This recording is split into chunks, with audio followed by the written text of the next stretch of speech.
l'Américain ne viendra pas mourir pour vous. Gratuitement. Gratuitement. Nous sommes agressés. Quand on est agressé, qu'est-ce qu'on fait? On mobilise toutes les richesses du pays pour faire face à la guerre. Bon, quand on nous tue à l'Est, c'est pour nos minéraux. Ok? Quand je voulais dire ce que je voulais dire, vous m'avez peut-être pris au mot et pour me faire passer. C'est en cela qu'il y a un souci pour me faire passer comme quelqu'un. Non, je ne suis pas anti-quiconque. Je suis un citoyen du monde. La France m'a accueilli, mes enfants sont des Français. Donc, quand je dis ça, mettez-moi dans le contexte. Ok?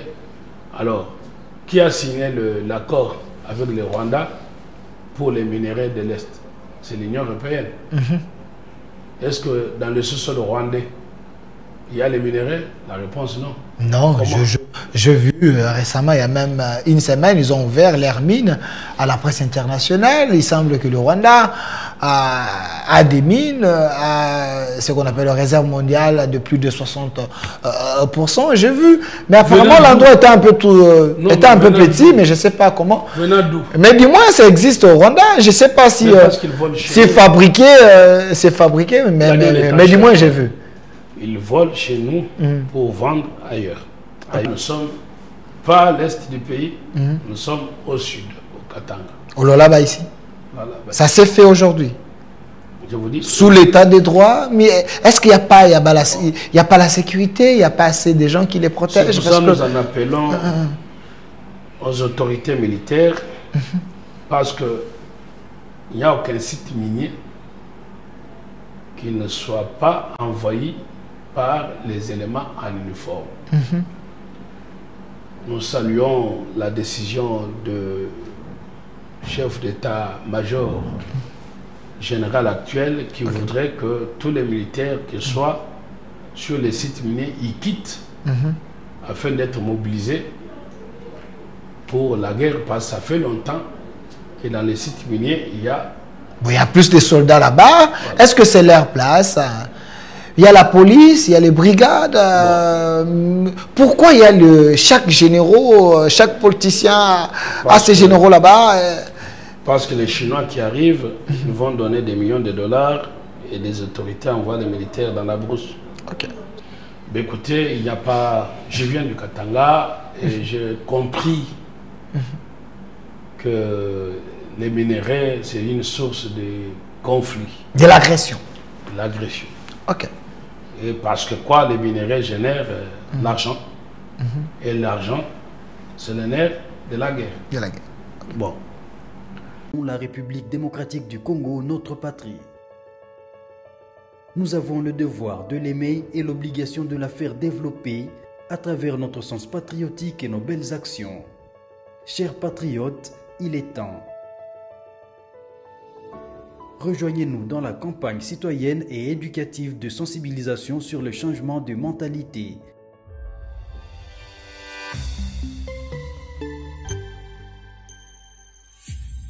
Zala, bon citoyen.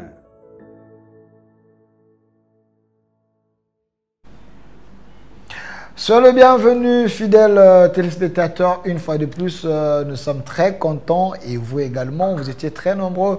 Vous nous avez dit, Delphin, il est temps de chercher l'âme qui dit des vérités, l'âme qui porte les Congo, la patrie en lui. Maître Oscar, il faut les chercher par rapport à l'actualité. Lui, c'est l'ami des journalistes, c'est l'ami des médias. Il a répondu à l'invitation malgré ses multiples occupations. Il est ici avec nous, Maître Oscar, avocat au barreau de Lille, congolais. C'est le bienvenu. Merci beaucoup. Et je salue tous nos téléspectateurs qui m'aiment et qui ne m'aiment pas, mais qui m'ont beaucoup tous manqué pendant ces laps de temps.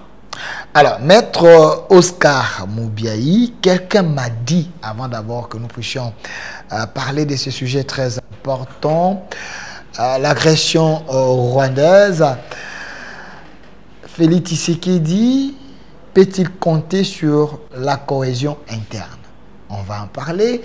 Mais Maître Oscar Moubiaï, quelqu'un m'a dit, Oscar Moubiaï, il est de l'Union sacrée, c'est l'ami de Félix Tshisekedi. Il défend le régime parce que Tshisekedi est son frère.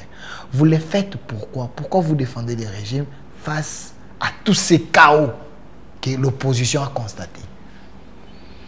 Écoutez, déjà parce que je suis un vrai patriote, il faut aimer sa patrie et qu'il faut faire la différence entre... Il faut parler plus des institutions que des hommes. Et Tshisekedi, c'est une institution, comme c'est ça on dit, président de la République. C'est une institution à lui tout seul. Ok. Mais au-delà de la fonction, il y a aussi l'homme, parce que toutes les institutions fonctionnent avec ce que l'on appelle l'équation personnelle. Si la France est ce qu'elle est aujourd'hui, on vous dira qu'on a eu le général de Gaulle, l'Amérique, ainsi de suite. Et le Congo a eu ses grands hommes, et aujourd'hui, je crois que c'est le tour de Tshisekedi à nous amener, j'allais dire, à la terre promise. Parce que tous ses prédécesseurs nous ont conduits à sortir du désert. Maintenant, il nous reste un pas de plus à entrer dans la terre promise. Et je crois qu'aujourd'hui, le Tshisekedi est le mieux indiqué. Alors, Maître Oscar, une question directe. Vous dites que Tshisekedi est le mieux indiqué pour nous amener à la terre ou dans la terre promise. Mais ce n'est pas ce que certains analystes avérés de la nation pensent. Il y a ceux qui pensent que l'actuel président, il manque la vision. Il est limité.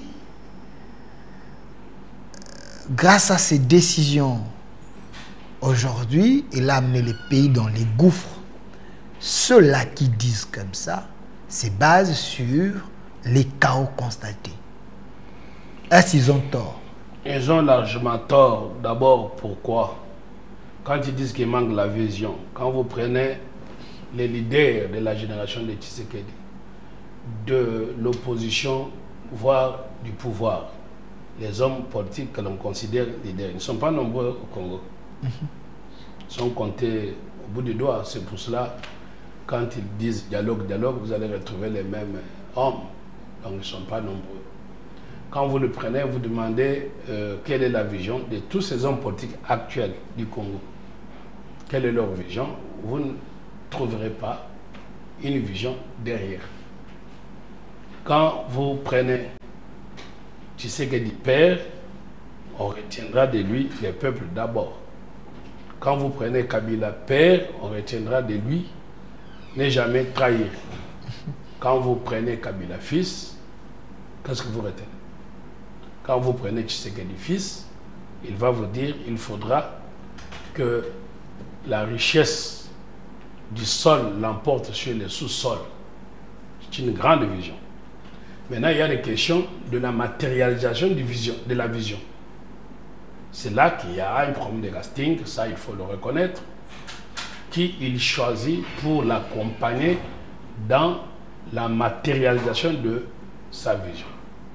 Là, il y a de quoi, c'est dire qu'il fait confiance aux gens qui arrivent à décevoir, pas l'homme, mais à décevoir tout un pays parce qu'on a placé en eux la confiance. Mais quant à la vision, vous en avez, je vous ai indiqué cela, vous êtes incapable de me dire quelle est la vision de ceux qui se réclament opposants ou du pouvoir qui pensent qu'ils changeront le pays demain. Et puis, à côté de cela, bon, aujourd'hui, vous savez, ce que moi je peux conseiller au président de la République est que quand le président François Hollande a pris le pouvoir, il a dit qu'il sera le président normal. Sarkozy lui a dit, cette fonction de la présidence n'est pas une fonction normale. Okay. Donc aujourd'hui, ce qu'on demande du président dans son premier mandat, de par son parcours, il a passé beaucoup de temps en Europe, il n'a pas voulu être un président, comme disait Caligula, qu'on maïs pourvu qu'il me craigne. Lui, il a voulu qu'on puisse pas le craindre, mais qu'on le respecte. Mais la réalité du pouvoir démontre que il faut inspirer parfois cette crainte. C'est pour ça qu'on dit qu'il faut qu'il y ait une dose de dictature. Donc nous lui conseillons d'avoir un peu, et surtout pendant ce temps de guerre, de comprendre que l'homme, il n'est pas nécessairement bon. Voilà. Voilà. Alors, parce que il y a côtoyé également le Sphinx, de le mettre, le feu Etienne Tshisekedi, selon plusieurs sources. Vous le voyez à l'époque, vous suivez sa politique.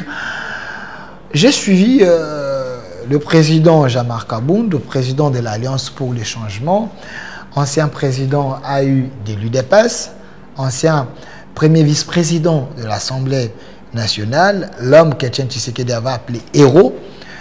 Il a dit que Tshisekedi, actuel, le fils, n'a pas la vision.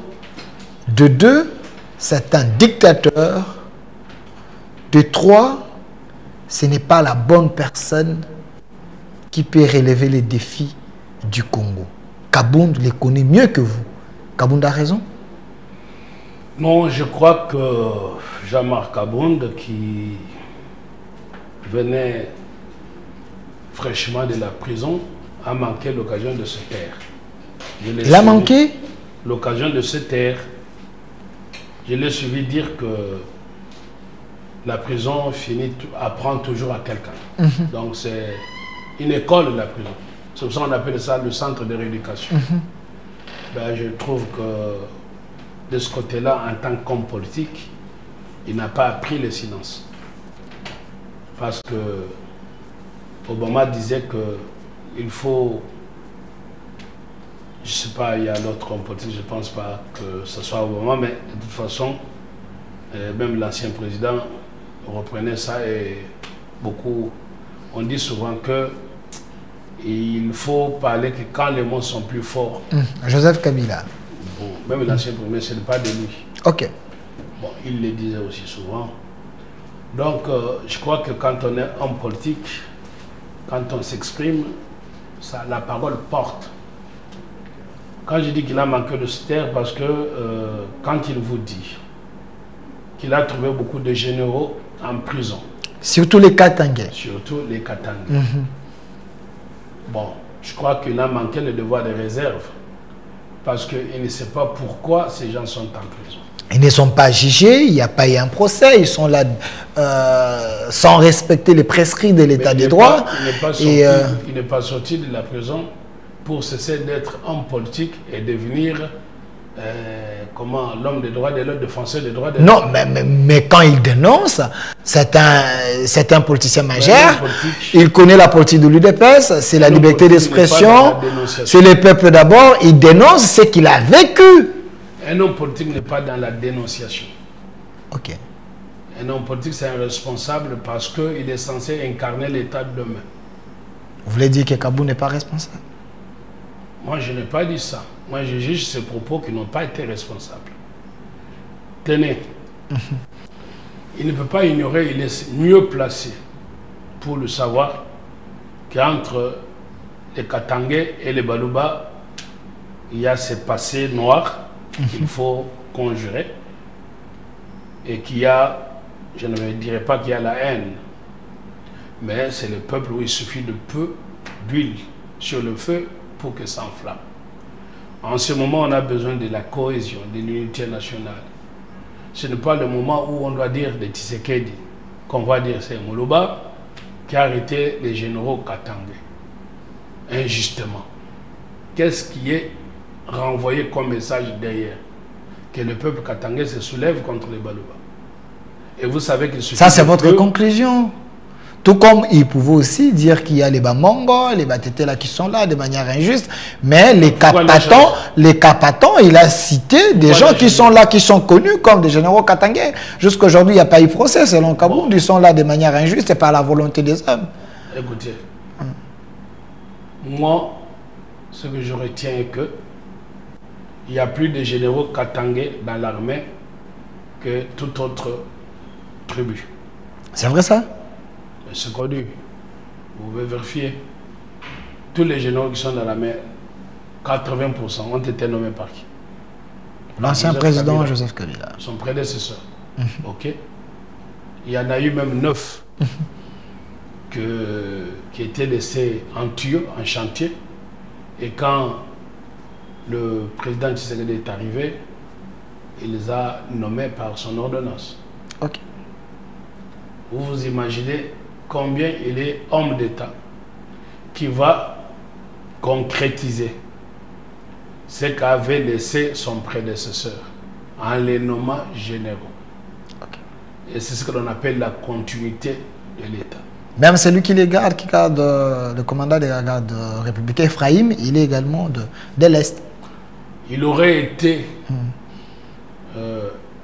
pas homme d'État, il n'avait aucun intérêt de pouvoir prendre l'ordonnance pour concrétiser les généraux qui avaient été laissés en chantier avant que Kabila ne parte.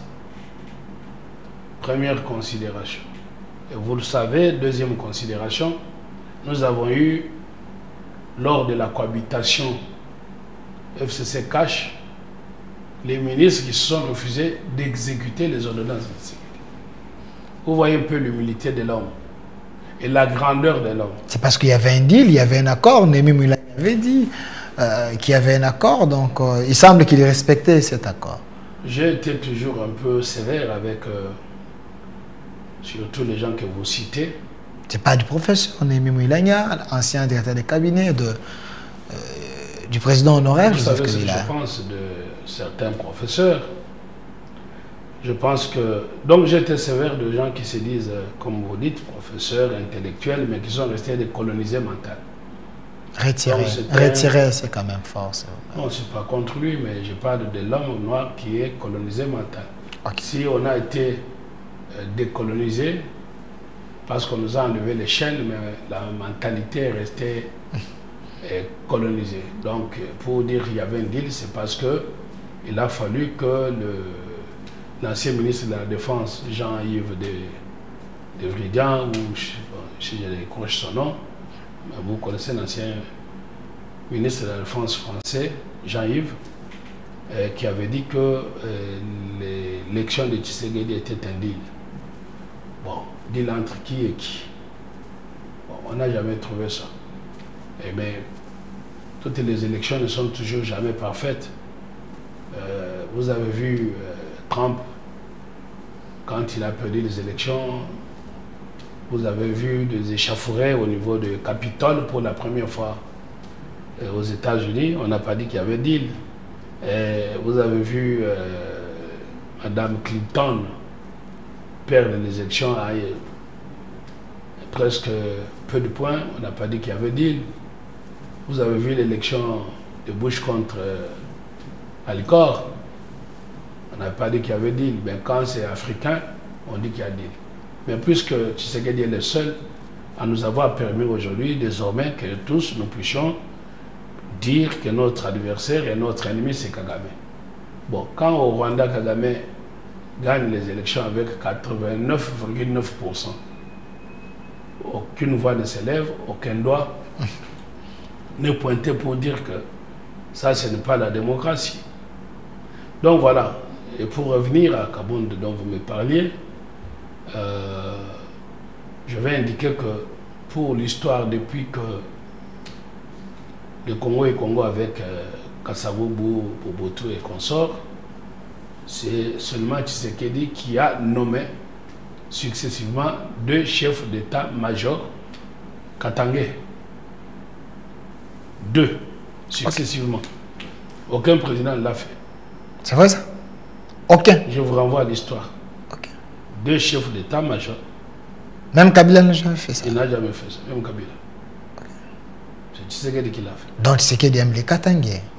Donc venir dire, faire croire que les Tshisekedi seraient contre les Katangais, qu'il a enfermé injustement, ça serait pas responsable. Donc le discours de Kabound essaie un peu de se marier avec le discours de Cholet qui parlait de les Baswahili sont un peu maltraités, et les discours des Bissimois qui disaient si on n'aime pas les Baswahili ici, donc le Congo doit se retirer. Pensez-vous qu'il y a une intelligence de nuire? Vous savez, quand on est en guerre, il n'y a pas seulement cette guerre que l'on voit de l'Est que l'on veut que ça avance et certains pensent que il faut que le régime Tshisekedi, on dit même que c'est un régime finissant. Chadari l'a dit. Bon, très bien. Bon, celui-là, en plus, heureusement, enfin, malheureusement, parce que c'est beaucoup plus regrettable que les Congolaises et Congolais puissent ne pas comprendre qu'aujourd'hui, ouvrir les couloirs d'avancée ou de l'avancement de du Rwanda, qu'on appelle M23, avec un monsieur comme Nanga, ce serait vraiment une deuxième fois tuer les Congos. Parce qu'il nous a fallu plus ou moins aujourd'hui 30 ans pour que nous puissions nous débarrasser du système d'AFDEL, donc du Rwanda, qui nous colonise. Je l'ai souvent dit. Et quand j'ai commencé le débat de changement de la Constitution, que j'estime aujourd'hui, ça doit être mis au tiroir, j'étais en train de dire que l'intérêt du changement de la Constitution, c'était pour que nous puissions sortir de l'ordre de l'AFDEL, donc de l'ordre du Rwanda. Et que je considérais que Tshisekedi était le même, mieux placé, à pouvoir nous conduire à la 4e République. Aujourd'hui, la guerre est là, malheureusement. Et vous avez maintenant des imposteurs comme les Nanga. Nanga, c'est un imposteur. Okay. J'ai eu la particularité d'échanger avec lui avant qu'il n'aille en rébellion et que d'ailleurs nous estimons que si nous avons été écoutés, aujourd'hui sa place était la prison. Je vous avais déjà indiqué que j'avais initié une plainte contre lui parce qu'il avait détourné. Il avait détourné. Nanga. Oui. Ok. En 2018, quand il y a eu l'organisation des élections par la société Gemalto, aujourd'hui devenue Thales, c'est cette société qui avait fourni les kits électoraux en 2018. Élection dont est sorti victorieux le président de la République actuelle. Cette société, après appel d'offres, a travaillé avec une société congolaise, Citélé, dont je suis avocat. Malheureusement, Nanga avait détourné notre part du marché des Congolais. Il prétend aimer les Congolais. Okay. Comment il peut détourner la part du marché d'une société congolaise qui emploie les Congolais et il a renvoyé les gens au chômage parce qu'il a pris leur argent? Donc Nanga, c'est un détourneur. Mais c'est connu, il y a la plainte. Donc, il est rempli. Lui-même le sait. Il est rempli d'antivaleurs, si je comprends bien. Lui-même le sait, c'est pour ça qu'il avait fait l'objet des sanctions américaines. Ok. Lui, Nanga, le feu Luamba et consorts, c'était par rapport au détournement d'argent de contribuables congolais. Ok. Tenez, pour organiser les élections, les tests ont été passés à Maluku. Et donc, c'était pour les critères de choisir une entreprise capable à organiser les élections en moins de temps par rapport au temps qui nous restait. Et donc, quelle était cette entreprise qui pouvait enrôler dans moins de 3 mois ou dans 3 mois? Les tests ont été passés à Maluku. C'est comme ça que la société française Gemalto avait été choisie sur ces critères-là. Et Nanga était président de la CENI. Mais au lieu de faire 3 mois comme l'ancien président Kabila voulait glisser, ils ont demandé à la société Gemalto d'allonger sur 9 mois pour préparer le glissement. Et comme on a allongé pour 9 mois, eh bien, la société a dit, ben, vous nous payez à ne rien faire. Donc, par mois, 3 millions de dollars, quand vous multipliez 9 mois, c'est l'argent du contribuable. Alors, comment voulez-vous que ces gens ici, Nanga, j'ai pratiquement le même âge, parce que je me souviens, il y a de ça quelques années, quand je l'ai appelé, il fêtait son anniversaire, et j'ai dit, ben, on a le même âge. Et donc, il me connaît à travers cette affaire. Et je dis, mais monsieur, vous avez détourné l'argent d'une société, je suis avocat. Payez l'argent d'autrui. Ben, vous comprenez, que quand on prend les armes pour dire qu'on va venir sauver les Congolais, libérer et libérer les Congolais, alors qu'on a déjà été au pouvoir. Et quand on interroge le bilan de quand on était au pouvoir, qu'est-ce que l'on a pu faire? C'est le détournement. Et même la Bible, on dit, on doit reconnaître l'homme dans les petites choses. Quand vous êtes président de CENI, vous détournez. Et quand vous serez président de tous les pays. Donc voilà un peu ces gens-là. Alors, Maître Oscar Mobiayi, vous êtes quelqu'un qui veut qu'on ait un Congo nouveau, un Congo des valeurs, un Congo restauré. Mais vous parlez des Nanga, mais derrière Nanga, selon le président de la République que vous soutenez, il voit Kabila, il voit l'ombre de Kabila derrière. Et Kabila, l'homme qui ne parlait pas trop, vu qu'il y a eu trop d'accusations à son nom, Kabila a parlé. En parlant, il a dit Tshisekedi est un tyran, Tshisekedi est un dictateur. Il a encore l'énergie de revenir au pays, et aider son pays, sauver le Congo. Pensez-vous que Kabila, c'est l'homme de la situation? Parce qu'il avait mis fin à cette histoire du 23 en 2012, il semble. Bah, écoutez, vous savez, bon, avec l'œil extérieur, pour avoir plus de 20 ans passé en Europe où j'évolue, quand je regarde parfois l'Africain, ça fait pleurer parce que parfois il se comporte comme un enfant qui attend pleurer les jouets, et quand on lui donne les jouets, à moins d'une heure, il jette les jouets, il commence. Nous avons tant souhaité la démocratie. Nous avons tant souhaité le changement. Et le changement nous est venu avec l'élection de Tshisekedi parce que nous devions combattre la dictature et nous engager sur la voie de la rupture.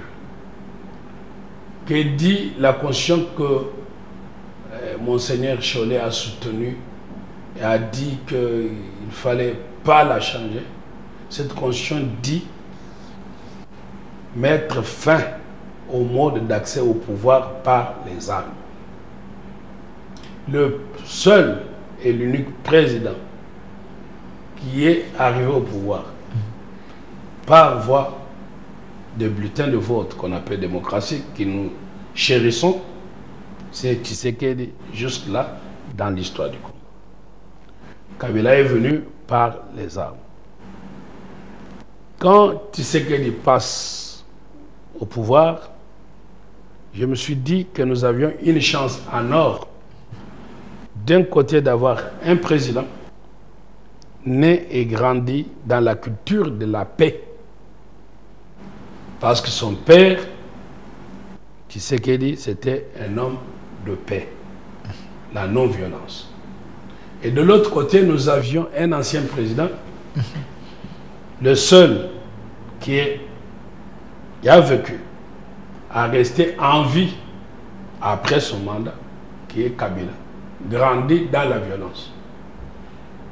Et donc je me suis dit que ces deux hommes, de leur entente, passaient l'avenir du pays, parce que Kabila connaît les affres de la guerre et qu'il doit se dire plus jamais ça pour mon peuple, s'il aime le peuple. Parce qu'il a traversé le pays du nord au sud, de l'est à l'ouest. Donc il connaît les dégâts de la guerre. Et par quelle que soit la raison, quel que soit le mobile, si on est homme d'État, on dit pas ça à mon peuple.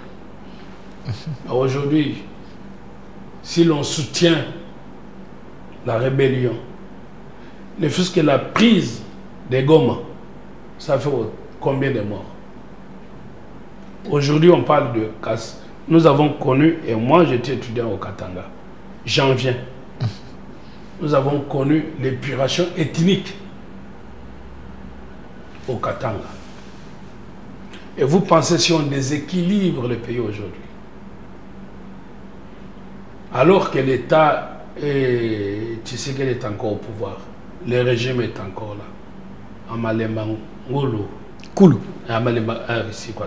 Malemba Koulou. Malemba Koulou, c'est ça? Voilà. Il y a des Kassaïens qui ont été tués comme des mouches. On n'en parle pas. Mais là, le régime est encore là. On maintient encore l'équilibre. Bon. Mais imaginez-vous qu'il y ait la chute du pouvoir. Est-ce qu'on a mesuré combien il y aura l'embrasement entre les peuples? Et quand on est quelqu'un qui a été au pouvoir, est-ce qu'on peut un seul instant accepter de déséquilibrer tout un pays par la soif du pouvoir? Faudra-t-il encore combien de litres du sang des Congolais qui doivent boire pour qu'enfin ils redeviennent hommes, hommes avec H, donc dotés de l'humanité, d'un cœur et non pas d'une pierre, pour qu'on arrête à penser que pour la soif du pouvoir, il faut prendre les armes. Je crois qu'on parle de 6 millions de morts depuis la guerre de l'Est. 6 millions, c'est depuis beaucoup d'années maintenant. Les chiffres qui n'augmentent pas. Alors que chaque jour, il y a des morts. Chaque jour, il y a la population dans les forêts, des femmes violées. Donc je pense que M. Nanga, M. Kabila, les gens que vous me citez, doivent, s'ils m'écoutent, redevenir hommes et avoir le cœur à la place. Avoir plutôt vraiment le cœur à la place d'une pierre. Parce que je crois que nous n'avons pas le même cœur quand on voit le peuple en train de mourir et on fait des meetings dans les stades et on est content parce qu'on est entré dans Goma. Ces gens parlent d'un leadership faible à Kinshasa, mais pensez-vous que c'est pour le besoin du positionnement que Nanga est allé à la rébellion? Parce que je me rappelle de l'épisode où Nanga disait on lui a arraché ses carrés miniers.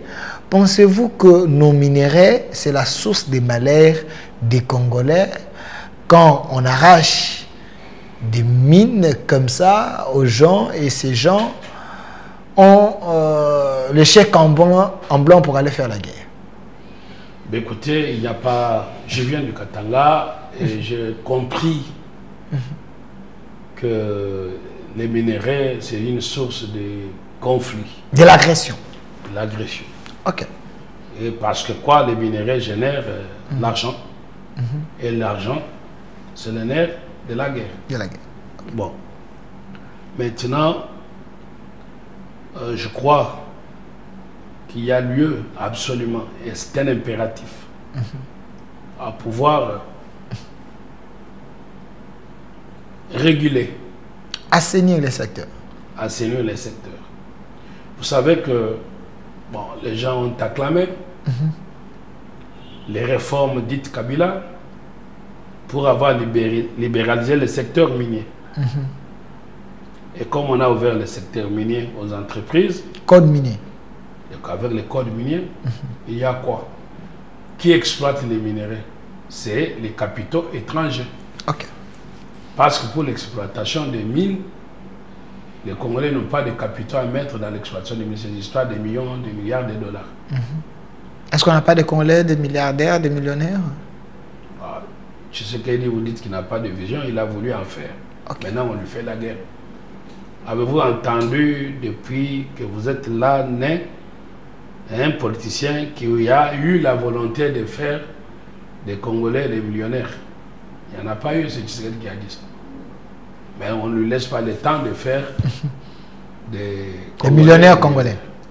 Je viens du Katanga, Tshisekedi a favorisé ce qu'on appelle les artisanaux. Ok. Donc, les paysans autochtones qui vivent avec les cuivres sur leur parcelle derrière la maison et qui sont très pauvres. Ces jeunes gens-là, on leur permet de pouvoir, qui n'ont pas d'emploi.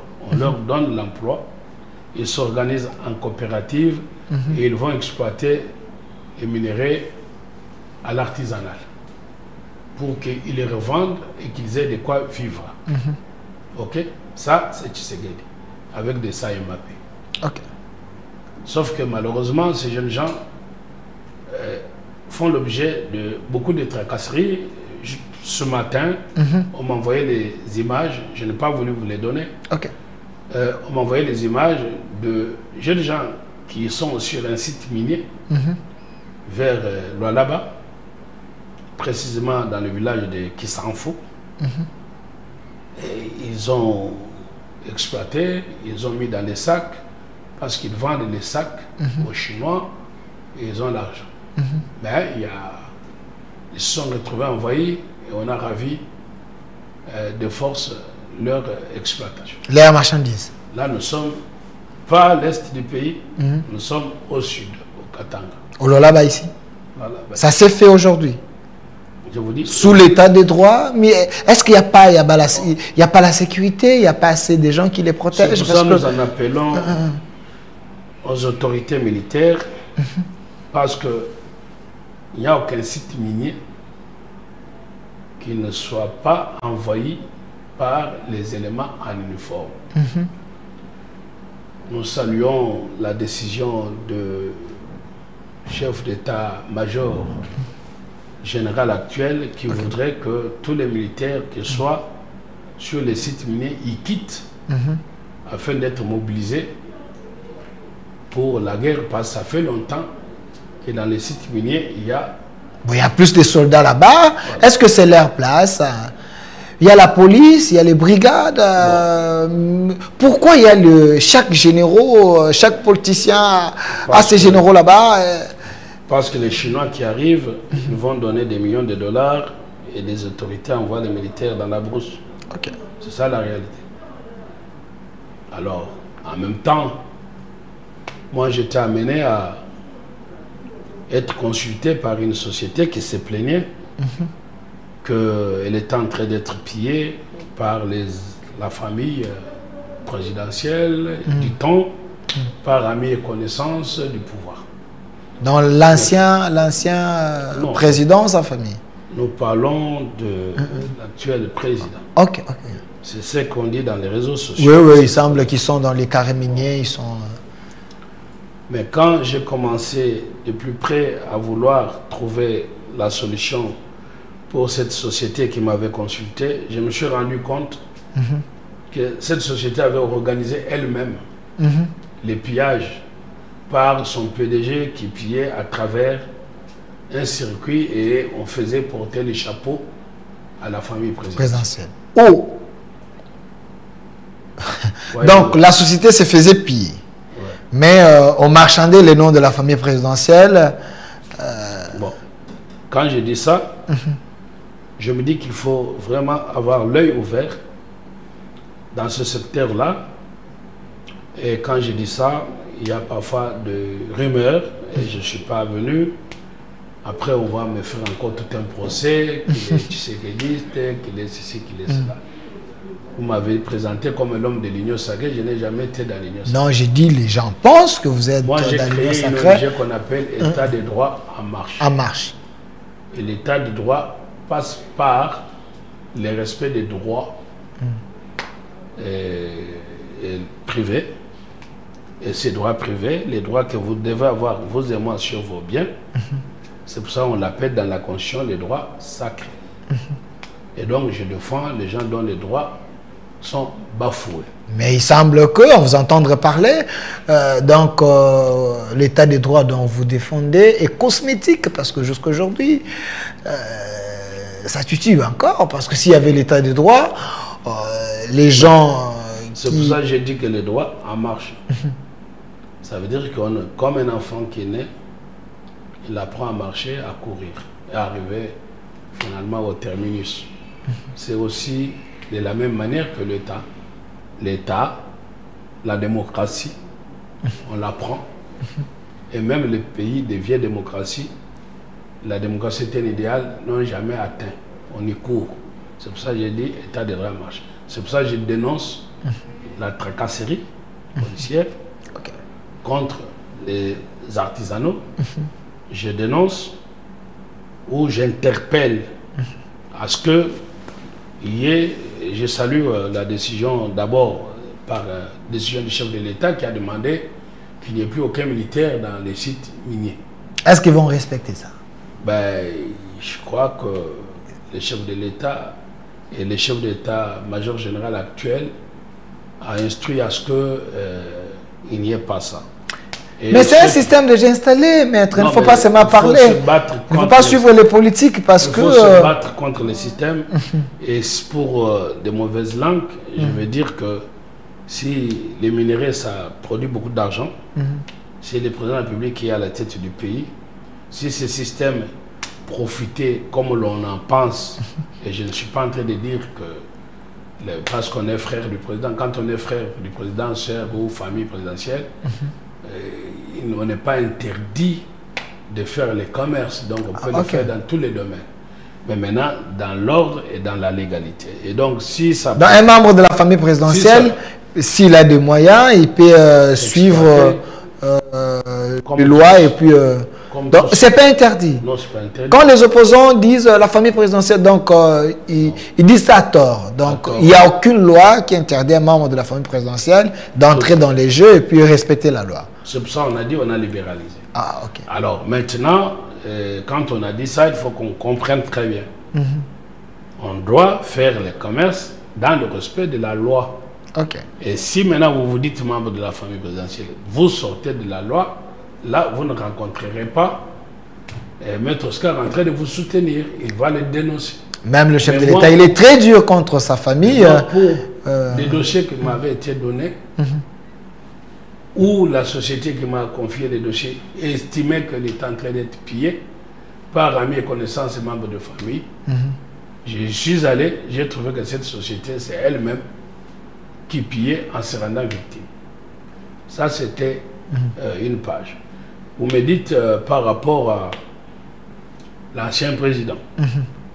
Le problème de l'ancien président, c'est lui qui a libéralisé le secteur minier qui était dans le main de l'AG Camille. Sauf qu'en le libéralisant, il a donné le permis d'exploitation à des sociétés où il a lui-même et toute sa famille des actions. Ok. Et donc, vous avez une société en officiel, société X Mining, vous ne voyez pas, vous voyez un Chinois, vous voyez un type venu de la Russie, mais au fond, c'est l'ancien président qui a des actions dedans. Donc, c'est ces sociétés, il a maquillé ça en mettant des gens qui n'ont pas la nationalité congolaise. Voilà, vous voyez un peu. Après, il a donné aussi évidemment à sa famille. Et donc, ça c'est un côté, mais de l'autre, dans la sécurité qui nous intéresse, vous avez maintenant, il y a l'intérêt impératif à démobiliser, parce que nous sommes pendant des temps de guerre, les militaires qui ont été longtemps dans les sites miniers, à pouvoir y quitter parce qu'ils n'ont rien à y faire pour se concentrer à aller au front. C'est ça ce qui est plus important.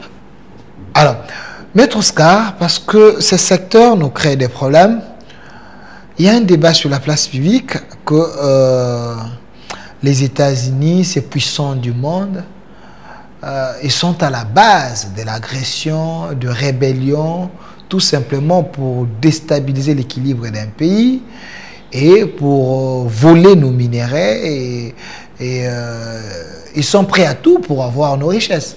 Alors le chef a anticipé, le président de la République, pour aller négocier avec les États-Unis un contrat pour que les États-Unis puissent avoir nos matières et puis en retour qu'on sécurise nos frontières et puis qu'il y ait un peu du gagnant-gagnant. Il y a ceux qui pensent que sur le plan diplomatique, les chefs a vendu les pays. Pensez-vous que si ces contrats se réalisent, on aura une paix durable à l'Est? Ben écoutez, Monsieur le Président de la République n'a pas beaucoup de chance, comme tout homme et ses prédécesseurs, comme de Lumumba, quand on devient nationaliste, et on donne sa tête à couper. S'il y a quelqu'un qui a vendu le pays, on le connaît tous, il a régné pendant 18 ans. Selon vous? qui a libéralisé la Gécamine. Moi, j'ai étudié au Katanga, j'ai eu mon diplôme d'État au Katanga. Il n'est pas le seul président à libéraliser le secteur, ça se fait un peu partout dans le monde, il faut tout simplement... Dans le monde, on ne fait pas ça. Je suis... En Afrique aussi, je suis celui qui peut quand même se tarquer en disant que je fréquente le monde et que j'ai... Comme avocat, je suis dans différents pays. Les secteurs vitaux, on appelait la Gécamine les poumons du Congo. On ne les libéralise pas. Maintenant, vous avez les États qui viennent vous dire libéraliser pour vous conformer. FMI a dit, tout ça. Vous avez, depuis que FMI existe, vous avez déjà vu un État africain développé. Pourquoi l'Afrique est sous-développée? Parce qu'elle est tout le temps sous l'assistance des FMI. Bon, ça c'est notre débat. On vient nous prêcher la libéralisation. Et la libéralisation sauvage que nous avons connue, c'est avec l'ancien Premier ministre Matata, qu'on dit l'homme de la bonne gouvernance. Il a libéralisé tous les secteurs. Quand vous libéralisez, ça veut dire quoi? Ça veut dire que vous ouvrez les marchés. Quand vous ouvrez les marchés, qui vient acheter? Ceux qui ont des capitaux. Et quand vous ouvrez, par exemple, les secteurs vitaux, parce que quand on libéralise, n'est-ce pas, on ouvre à la concurrence. Et quand vous ouvrez à la concurrence, ça se passe quoi? Ça se passe que c'est le plus fort, celui qui a les capitaux qui prend. Alors, si aujourd'hui vous prenez la régie des eaux, vous ouvrez le secteur de l'eau à une entreprise cherche quoi? Les lucratifs, les bénéfices. Alors que l'État ne poursuit pas les bénéfices. Mais au moment que l'État est incapable, il vaut mieux donner à ceux-là qui ont des moyens pour que la population soit servie. C'est le discours de ces gens-là qui viennent, les petits blancs avec qui nous avons étudié, qui, chez eux, vous savez, quand j'ai fini mon... Il ne faut pas les appeler les petits blancs, s'il vous plaît. Non, comme jeunes. C'est des gens qui, non, bon, enfin, les blancs, qui apportent beaucoup en Afrique. Hein. Si je dis les blancs, vous allez voir les grands. Mais moi, je dis les petits, c'est des jeunes étudiants. C'est un peu péjoratif, hein. S'il vous plaît, soyez élégant avec... Bon, est-ce que... Bon, très bien. C'est ça, je retire.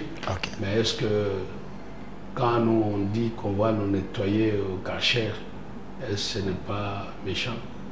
Quand on fait les cris des singes contre les Noirs, vous vous révoltez? Ne soyez pas rancunier. Alors, l'essentiel. Non, je ne suis pas rancunier. Je suis un homme libre qui vous parle, un homme libre. Est-ce le contrat de la RDC avec les États-Unis, pensez-vous que c'est une solution meilleure pour qu'on ait la paix à l'Est? C'est une solution. Si nous offrons mieux. C'est une solution meilleure. Pourquoi? L'Américain ne viendra pas mourir pour vous. Gratuitement. Gratuitement. Nous sommes agressés. Quand on est agressé, qu'est-ce qu'on fait? On mobilise toutes les richesses du pays pour faire face à la guerre. Bon, quand on nous tue à l'Est, c'est pour nos minéraux. Ok? Quand je voulais dire ce que je voulais dire, vous m'avez peut-être pris au mot et pour me faire passer. C'est en cela qu'il y a un souci pour me faire passer comme quelqu'un. Non, je ne suis pas anti-quiconque. Je suis un citoyen du monde. La France m'a accueilli, mes enfants sont des Français. Donc, quand je dis ça, mettez-moi dans le contexte. Ok? Alors, qui a signé l'accord avec le Rwanda pour les minéraux de l'Est? C'est l'Union européenne. Est-ce que dans le sous-sol rwandais, il y a les minéraux? La réponse, non. Non, j'ai vu récemment, il y a même une semaine, ils ont ouvert leurs mines à la presse internationale. Il semble que le Rwanda a des mines, a ce qu'on appelle la réserve mondiale de plus de 60%. J'ai vu, mais apparemment l'endroit était un peu, petit, mais je ne sais pas comment. Mais dis-moi, ça existe au Rwanda. Je ne sais pas si c'est fabriqué, mais dis-moi, j'ai vu. Ils volent chez nous pour vendre ailleurs. Ailleurs, c'est à l'Union européenne. Vous qualifiez le Rwanda d'un pays voleur? Oui, systématiquement. Et l'Union européenne comme les reselleurs. S'il vous plaît, donnez un peu du crédit à l'Union européenne. L'Union européenne ne peut pas être considérée comme une organisation de reselleurs, s'il vous plaît. Non, mon ami, c'est maintenant qu'il y a eu cette histoire d'agression avec l'arrivée de Nanga, que l'Union européenne, le Parlement européen a dit qu'il suspendait n'est-ce pas, l'accord. Mais l'accord, il y en a eu. Quand il y a eu la loi contre les minéraux du sang, qu'on appelait la loi Obama, l'Union européenne a pris au moins beaucoup de temps pour adopter cette loi. Pourquoi ça a pris 5 ans? Obama arrive, il trouve que non, il faut qu'il y ait la traçabilité de minéraux pour éviter qu'on puisse venir sur le marché avec les minéraux produits du sang. L'Union européenne a pris du temps pour voter cette loi-là. Je regrette que c'est là où il y a des problèmes. Vous me dites Tshisekedi qu'on sort. Moi, j'admets ça, j'ai vu ça chaque jour. Si être Tshisekedi, c'est soutenir le président par rapport aux intérêts de mon pays, j'ai dit je suis Tshisekediste.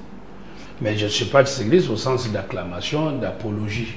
Bon, quand on vous appelle des Tshisekedistes, c'est pour vous dire que vous êtes dans un camp des antivaleurs, les camps qui a échoué, les camps qui ne donnent plus le sport aux Congolais. Donc, c'est dans ce sens-là on vous considère comme ça. Pour le Congo, je vous mets au défi. C'est lui qui nous a dirigé 18 ans, on a parlé des charnières. Vous êtes un peu passéiste. Hein? Regardez la situation actuelle. Je regarde la situation actuelle. Évoluons. On ne peut pas évoluer sans comparaison. Gouverner, c'est prévoir. Maître Oscar, présentement, quelle est la meilleure solution pour que nous puissions récupérer Bunagana, récupérer Goma, récupérer Bukavu? Est-ce que ces contrats avec les États-Unis va nous amener la paix? Parce que aujourd'hui, il semble que les États-Unis et l'Union européenne, ils ont donné 10 jours au Rwanda, M23 de se retirer, mais j'apprends ce matin que le Rwanda est en train, et le M23 sont en train d'avancer. Ce n'est pas de la poudre aux yeux, votre diplomatie. C'est la poudre aux yeux, et puis c'est toujours des déclarations. C'est finalement, si l'Union européenne nous aime, qu'il fasse ce qu'il fait pour l'Ukraine. Nous avons créé depuis longtemps. Moi, j'étais à Berlin, non loin de Pologne, et à l'est de l'Ukraine. Vous savez ce qui s'est passé? Quand la Russie a attaqué l'Ukraine, tout le monde fuyait la guerre comme on fuit la guerre pour entrer à Pologne. Et vous savez qu'on a dit les Noirs ne devaient pas entrer, ils devaient rester pour être tués. Donc nous devons ouvrir l'œil et les oreilles pour comprendre que quand ça brûle chez nous, nous n'irons nulle part où nous serons bien accueillis. Bien que nous sommes bien accueillis en Europe, ben, il y a toujours la difficulté de nos enfants qui sont butés à parfois de discrimination. Problème des peaux. Ça nous colle. Et nous devons être clairs de le dire. Moi, il m'est arrivé d'être confondu. Alors, avocat de mon État, j'ai un client qui, lui, a commis l'infraction, donc un délinquant. On l'appelle maître et moi on me dit, bien sûr, venez. Ça, nous subissons ça avec nous. Nous vivons ça. C'est pour ça que nous disons ça, pour que nous comprennent qu'on doit arrêter la guerre pour déséquilibrer non seulement le Congo, mais la région. Ce n'est pas moi qui ai dit que le Congo avait une forme de revolver dans la cachette. L'Afrique, plutôt, avait une forme de revolver dont la cachette était au Congo. Si vous déséquilibrez le Congo, vous déséquilibrez l'Afrique. Et le départ de l'Afrique partira du Congo. Ce n'est pas moi qui l'ai dit, ça c'est connu. Maintenant, quand on vient nous dire, quand vous me dites ça, quand Sarkozy arrive pour dire que le Congo est plus grand, qu'il faut partager avec les voisins, c'est Sarkozy qui l'a dit, il n'a pas caché. Oui. Bon, alors vous voulez qu'on fasse les dessins? Le Congo, vous êtes un peu égoïste, vous êtes égoïste avec toutes les richesses que vous avez. C'est comme si on irait en France pour dire, ben, la France, vous avez beaucoup de richesses, partagées avec l'Allemagne. Mais le monde est devenu un village, donc il faut toujours partager. On ne peut jamais évoluer seul, il faut toujours avoir l'apport des autres. Monsieur, regardez l'équilibre du monde qui est en train de changer. Aujourd'hui, vous allez voir que ceux qui arrivent au pouvoir en Europe sont des extrémistes. Pourquoi l'extrême droite monte? Parce qu'ils disent aux Européens qu'il faut revenir au système de protection nationale. Donc, quand on vient vous faire des discours avec des écoles de leadership, LMD, on trompe nos enfants. Il faut leur dire ce qu'il faut. Pour revenir maintenant à ce que vous dites, par rapport aux minéraux, l'Union européenne, je vous disais qu'elle n'avait pas voté la loi Et Obama, il a pris du temps, il a signé des accords avec Rwanda qui n'a pas de mine. Bon, très bien. Aujourd'hui, il a fallu la guerre pour qu'ils comprennent qu'il faut suspendre. Et je vous disais que quand moi, je regrette un peu avec... bon, j'ai vu le ministre Mouyaya passer avec un des confrères, avec mes confrères occidentaux pour dire qu'ils ont attaqué Apple parce qu'ils devaient lutter contre les minéraux du sang. Moi, j'ai trouvé que c'était quand même catastrophique parce que nous sommes avocats au même titre que nos confrères qui étaient venus ici, des mêmes barreaux à l'étranger. Je crois qu'il y avait possibilité que les Congolais défendent les Congos. Ça, c'est la loi nationale. Mais qu'est-ce qu'ils ont fait? Ils ont fait juste une petite mise en demeure qui n'a pas, selon leur conférence de presse, qui n'a pas été même réceptionnée. Et non, ce n'est pas ça qu'il fallait attaquer.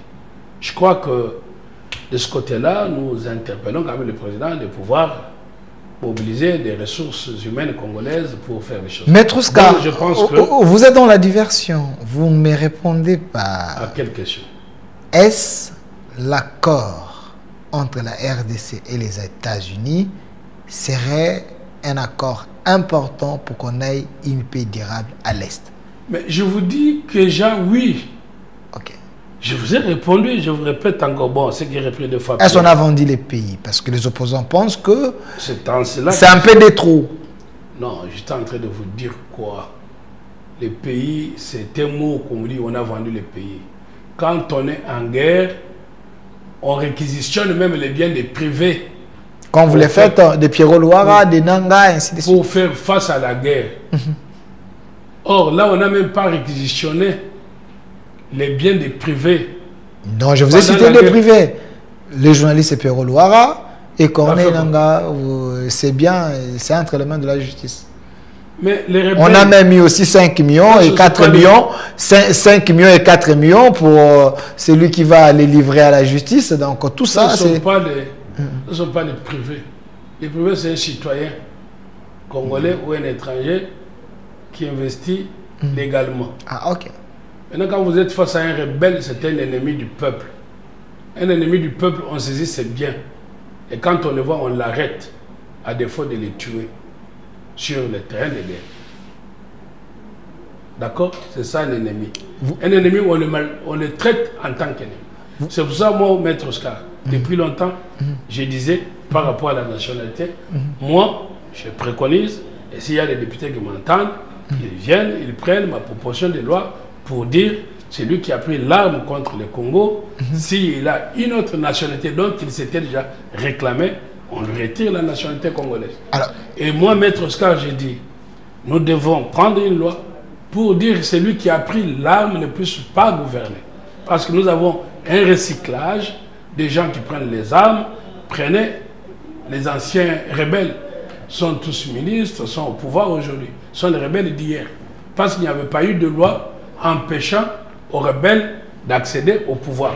Si on prend des lois pour dire qu'aucun rebelle ne peut accéder au pouvoir, à ce moment-là, il n'y aura plus de guerre pour le pouvoir. Maître Oscar, je crois que je suis clair. Je demande à la réalisation de me donner la photo de Constant Moutamba comme maître avocat, un expérimenté. J'ai précisé que vous êtes avocat au barreau de Lille. Est-ce c'est de la bassesse de voir un grand ministère de la justice d'un pays mettre des moyens 9 millions de dollars pour tout Congolais ou tout celui qui peut nous ramener Nanga, nous ramener Bertin Bichimois, nous ramener Makenga, il aura 5 millions. 5 millions. Mais c'est lui qui va nous ramener les journalistes Pierrot Loara et Merveille Baelingue, 4 millions. Ça fait 9 millions.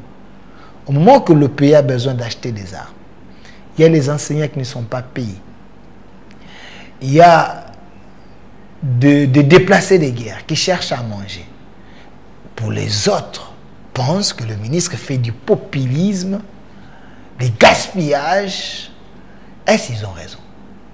Non, ils ont totalement tort. Moi, je dois féliciter le ministre de la Justice. Il est là.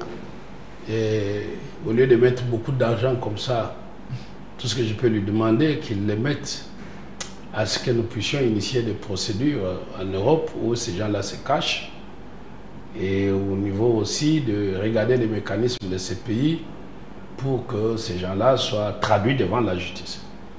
C'est tout ce que je peux lui demander à ce que... Nous étions avec lui aux États généraux. Après, on va dire que Maître Oscar est en train de chercher le boulot. Non, vous me posez des questions, je réponds. J'ai dit ceci. C'est que le ministre a dit, je l'encourage, je le félicite. Mais maintenant, en termes d'efficacité, il y a d'autres mécanismes dans lesquels on peut mettre le moyen pour atteindre le même objectif. Il semble que c'est pratiquement impossible parce que selon vos lois, vous parlez d'un avocat européen, j'ai dit ça, il est en Europe. Il est en Belgique, il est avec ses documents légalisés, les documents de la justice congolaise. Ces documents, c'est un moyen de lui donner une garantie de là où il est, parce qu'on ne peut pas extrader un condamné à mort, un recherché, comme ça, un opposant, il semble. Donc, c'est un moyen de lui donner les documents là-bas, qu'il aille se déclarer que je ne peux pas rentrer dans mon pays, on va me tuer. Écoutez, vous parlez à un avocat français. Ok. Donc, je n'ai pas dit ici que X, Y personnes, je dois les poursuivre. Ou je ne suis pas en train de vous dire que X, Y personnes, moi, Maître Oscar, je vais les ramener. Vous m'avez posé une question précise et claire. Est-ce que Mutamba dit, est-ce de la bassesse? Pour être plus que clair avec vous. Ok. Quand l'Amérique met le moyen pour quiconque lui trouve Ben Laden, est-ce que c'est de la bassesse?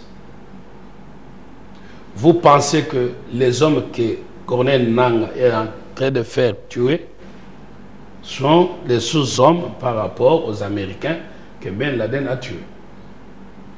C'est différent avec l'histoire de Ben Laden parce que Nangaa, il est ici à Goma, Bukavu. Il est à Goma, Bukavu, vous connaissez là où il est parce qu'il fait ses vidéos, il fait ses meetings. Pero Louara, nous connaissons qu'il est en Belgique. Pourquoi mettre de l'argent? Au moment que vous avez une armée, parce que vous connaissez là où ils sont, ils ne se cachent pas, c'est différent. Il faut que Mutamba soit bien compris. Ok. Parce que j'ai l'impression qu'il est incompris. Et on l'accuse beaucoup du populisme. Nangaa, il est dans un territoire qu'il a pris et dont il est devenu actuellement chef. C'est pour ça que j'ai toujours été contre, dans la conscience de ce que l'on a dit, l'État assure la souveraineté. Là, nous n'avons plus la souveraineté de Goma, donc, si on entend, bon, ça c'est un autre débat que j'ai trop animé. Donc, quand Mutamba dit « amenez-moi Nangaa », il n'a pas dit parce que Nangaa est entouré de forces. Mais on ne pourra pas l'attaquer par l'armée. Mais il n'est pas à l'abri de kamikaze qui va s'immoler avec lui. Ah, c'est ça l'idée? Que les Congolais se tuent en tuant Nangaa. C'est ce que Mutamba veut. Que les gens... les moyens. Moi, je n'ai pas dit Mutamba dit ça. Non, mais quand il dit amenez-moi Nangaa, vous dites il n'est pas à l'abri des kamikazes. Donc quelqu'un peut accepter d'aller se faire tuer avec Nangaa. Mais pourquoi pour que sa famille ait les 5 millions, c'est ça. On donne ça à la famille. Ok. Et pourquoi les Palestiniens qui défendent leur terre acceptent que des gens vont s'exploser? Ah, ok. Vous croyez que la guerre... C'est une stratégie pour que Nangaa soit tué facilement. Il faudra que les Congolais se réveillent et comprennent que la terre n'est pas un paradis. Le problème du Congo, parce que la terre nous a été généreuse et que nous avons eu un grand pays que nous n'avons pas préparé à le protéger. Parce que l'on dit, si vous voulez la paix, préparez la guerre. On a été généreux, on a accueilli les Rwandais. Les Monseigneur Chaud nous ont prêché l'accueil, la bonté qu'ils n'ont pas eux-mêmes. Et donc, à partir de là, vous dites qu'ils n'ont pas eux-mêmes. Que les catholiques n'ont pas la bonté. Vous connaissez quelqu'un de paix, de bonté, qui va aller saluer un rebelle avec qui parler pour dire nous allons faire des dialogues. Non, Scholl, il avait dit, c'était l'une des raisons qui ne condamnait pas, les Rwandais et les M23 parce qu'il savait qu'il allait jouer les rôles de médiation. Non, il est dans son bon discours. J'étais avec lui et j'ai toujours dit ça aux médias. Qu'aujourd'hui, pour qu'il soit crédible, qu'il commence par nous montrer les 40 000 smartphones qui avaient été entrés et qui lui avaient fait dire que Tshisekedi n'avait pas gagné les élections de son premier mandat. Alors, Maître Oscar. Maintenant, j'étais en train de vous démontrer que sortons d'être des enfants bercés dans la Bible. Ça, c'est pour ça que vous croyez que vous êtes... Non. Aujourd'hui, on doit avoir l'idée et on doit former. C'est pour ça que je propose même que tous les jeunes gens arrivés au niveau des 6e des humanités, quand ils finissent, ils doivent faire au moins 1 an de formation. Non, la formation militaire soit obligatoire. Alors, nous sommes à la fin, Maître Oscar. Je voudrais que je vous réponde à votre question pour que je sois très bien compris. J'étais en train de dire que pour Mutamba, ce qu'il dit qu'il met l'argent, ça voudrait dire que tout Congolais ou tout esprit qui puisse enlever Nanga, ok, on peut l'enlever, non? Sans guerre, quelqu'un peut les piéger, il l'enlève. Une femme peut aller les séduire. Ok. Tout ça peut entraîner que ce que Mutamba dit se réalise et qu'on nous amène ici. Un cadavre. Je ne sais pas, vivant ou mort, c'est un ennemi. Comme Machiavel avait dit, quels que soient les moyens, il suffit que l'objectif soit atteint. Alors, contre l'ennemi, c'est vivant ou mort. Merci. Alors, maintenant, voilà, je considère que Nanga est un ennemi du peuple. Merci. Maître Oscar, regardez la caméra. Nous sommes en train de faire une émission ici avec vous. Si vous apprenez là en bas que Nanga est entré, vous serez en vie? Vous, qu'on voit tout le temps à la télé. Maître Oscar, il ne va pas arriver ici parce que nous luttons, nous soutenons les chefs de l'État pour qu'ils mettent fin à cette histoire et que le peuple de l'Est, les Congolais, puissent retrouver la vie et la paix. C'est ça notre souhait. On ne souhaiterait jamais avoir un rebelle, un tyran, un assassin venir nous diriger. Alors, Maître Oscar, le mot de la fin. Regardez la caméra, c'est aussi la dernière question. J'avais réservé ça pour vous. Est-ce le président de la République peut compter sur une cohésion interne comme une arme forte pour lutter et bouter l'ennemi dehors? Est-ce qu'il faut associer les Faïlou, les opposants qui sont ici, les mettre ensemble, faire un gouvernement de l'Union nationale, que tout le monde se retrouve, qu'on amène des fistrés dans les majoires, afin que nous puissions se liguer pour aller détruire l'ennemi? Si c'est ça la compréhension de la cohésion nationale, j'ai dit non. Gouvernement de la cohésion nationale. Et bon, il a tendu ça même aux opposants. Sur par cohésion nationale, cela voudrait dire prendre les opposants qui sont en train d'être contents qu'il y ait la guerre à l'Est. Parce que quand nous avons la guerre, l'ennemi peut être à l'extérieur et à l'intérieur. Si vous avez des opposants qui sont contents de l'avancée des M23 et qui condamnent Tshisekedi, au lieu de dire que non, pendant ce temps, il n'y a pas lieu à condamnation. Qu'il soit bon ou mauvais, nous devenons comme un seul homme derrière lui. C'est ça, la vraie opposition constructive, c'est ça être homme d'État. Mais si par cohésion nationale, on entre dans ce que l'on appelle les vieilles recettes qu'on a connues depuis qu'on nous fait la guerre, des gouvernements de salut public, d'union nationale, si c'est ça la cohésion, j'ai dit non. Mais par contre, si la cohésion est entendue comme le mariage entre Tshisekedi et son peuple, à ce moment-là, c'est cette cohésion dont on a besoin. Parce que quand l'ennemi entre, si le peuple est éveillé, vigilant, l'ennemi n'arrivera pas. Parce que nous avons connu ça, je crois en 2008, quand les Rwandais sont arrivés jusqu'au niveau d'Ndjeli, ils n'ont pas progressé vers la capitale. Pourquoi? Parce que quand vous voyez quelqu'un qui entre dans votre maison, vous ne savez pas d'où il vient, ben vous devez signaler à la police. C'est ça, cette vigilance-là, où le peuple est patriote et avec son pays pour lutter contre l'ennemi. Dans les taxis, sur les motos, vous voyez quelqu'un, vous le trouvez suspect, il faut signaler. Mais si la cohésion nationale, c'est pour prendre les mêmes aventuriers politiciens qui trompent le peuple que vous serez demain heureux quand moi j'ai repris le pouvoir, vous mangerez à votre soif, vos enfants iront à l'école.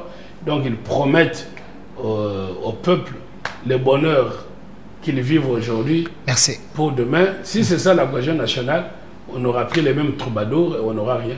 Merci, Maître Oscar Moubiaï, d'avoir répondu à nos questions. Avez-vous quelque chose, vous voulez dire, que vous n'avez pas dit dans cette émission?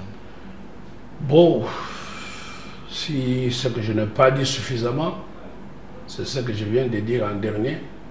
Soyons tous unis comme un seul homme derrière le chef de l'État, parce qu'un peuple uni n'a jamais été vaincu. Merci. Maître Oscar Moubiaï, je précise qu'il est congolais, un vrai nationaliste et quelqu'un qui défend le pays. Il est avocat au barreau de Lille. Il a monté une structure, l'État des droits en marche, mais lui-même, il est en train de se plaindre ici, qu'ici à là-bas, il y a des gens qui sont au-dessus de la loi, qui sont en train de faire n'importe quoi. Alors espérons que la justice congolaise doit ouvrir l'œil pour aller punir les gens qui pensent qu'ils sont plus forts que les institutions et la loi. Merci à vous d'avoir répondu à notre invitation et aux questions très questionnantes de l'opinion. Si on m'exige encore de vous inviter, je vais vous chercher parce que l'opinion et le peuple vous aiment beaucoup. Merci également à l'équipe de la Communication Plus, 10e rue Télévision et BRT, Centrale Télévision, autant de chaînes qui nous prend en relais. Merci à vous. Suivez cette émission, c'est votre émission, votre programme et notre RDC est possible. Au revoir. Au revoir, monsieur le journaliste. Puisque nous sommes tous Congolais, nous n'avons qu'une seule nation, la République démocratique du Congo, notre patrie. Nous avons le devoir de l'aimer et l'obligation de la faire développer à travers notre sens patriotique et nos belles actions. Chers patriotes, il est temps. Rejoignez-nous dans la campagne citoyenne et éducative de sensibilisation sur le changement de mentalité.